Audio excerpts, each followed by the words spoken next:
because the Army is considering taking back some of the accounting work. Mm-hmm. Rome is an integral part of the Army's accounting work now, and there have been numerous proposals for the Army to establish what they called hubs throughout the country.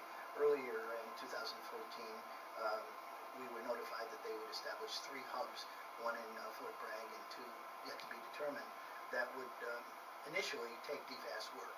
The impact of that in January of 2014 would probably have been about 600 jobs here in Rome. Wow. And well over 2,000 in Indianapolis. They also do Army work.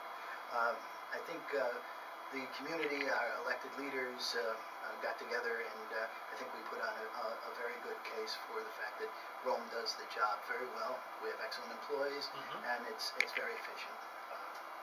So I think that was rethought by the Army. And what they came up with was a single site in Fort Bragg to simulate DFAS work in 2015. So once they came up with their new proposal, we decided that we not only need to talk to our elected officials, but also get a specific Pentagon briefing on what that plan was. Sure. Because I'm a member of the National Council of the American Federation of Government Employees, we were allowed to develop a quarterly review process from the Army so that we understand what's happening and what they plan for 2015.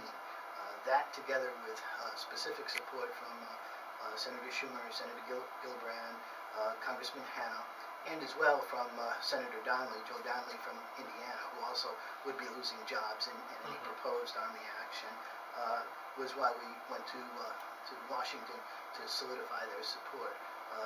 Before we did that, we also went to Washington, the Pentagon, to get a briefing on what the Army called their AFMO project, Army Financial Management Optimization Program.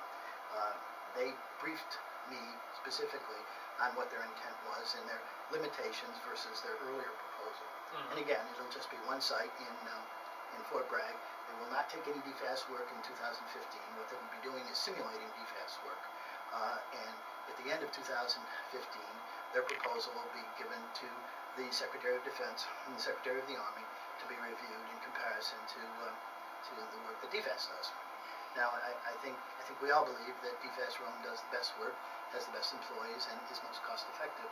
And I think that's what we tried to make the secondary trip to both Senator Gillibrand's office and Senator Donnelly from Indianapolis to explain that position. And we were very successful. What we wanted, and I think what is essential for the review of any work being taken by DFAS in either location, Rome or Indianapolis, is a third-party review, basically comparing what work Rome does and what work the Army is going to do. Can it be done more cost-effectively? Can it be done more efficiently, procedurally correct, etc.? All the things that I think Rome is known for. We advocated for third-party review. Congressman Hanna was instrumental in including that in the Defense Appropriation Bill that was passed by the House of Representatives earlier in the year. The language he installed in that bill specifically called for third-party review of any work developed by the Army versus DFAS, and we are very pleased with that. Again, the House has to, the Senate has to develop a similar bill.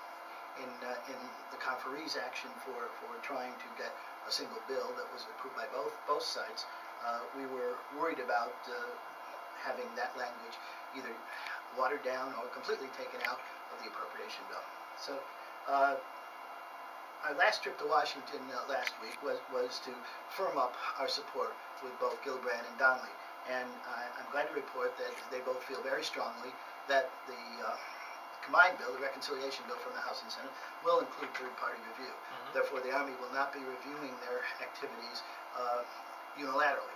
It'll be an outside source looking at who does the job better.